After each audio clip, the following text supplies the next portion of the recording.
охтнууд машины зам дээрээс шуудаа дүүрээ олзолжээ. Тэд будаа юм болов уу? Юу юм баг эргүүлж тойролж ихэл сониочрхон харлаа. Тэр үр тариа талах юм болов уу гэж хоорондоо асуувал ярилцаад байна шүү. Охтнуудын ярилцжээд мэдрэхий бор хурч ирлээ. Мэдрэхий боён хэлжээ. Та нар чи юун дээр аваараад байна да? гэж хэлжээ.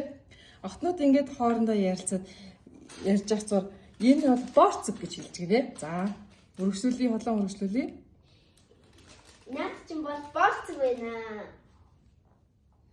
Баач юм уу?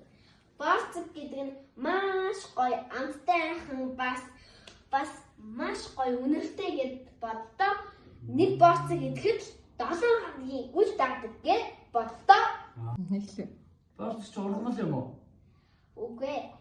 Энэ бол иддэг зүйл. Ургамал тариал гэсэн үг. Биш, үр тариал гэсэн үг.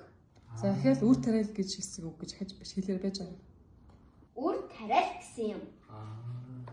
За, ингээд охтнууд олзоо зөөсөр арай чамаа дуусаж нэг нэгээр нь борцгоо өнхрөөсөр үүрэндээ авч очижээ.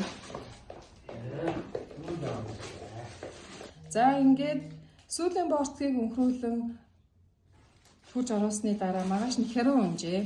Тэд хөёөгөөч базаж амьдсангүй. Өвөл болж их цаас орж хүйтэн болжээ. Охтнууд нөгөө үл даадаг борцгоо идэхээр үүцээ задлав. Гэтэл хоол болсонгүй. Борцог биш. Үйсэн бөгдөө байсан байна гэж хаашаач гинэ. Ингээр хүүхдүүдээ та бүхнээс юу ойлгосон бэ? Мэддэггүй зүйлээ мэддэг юм шиг мэдэрхийж болохгүй.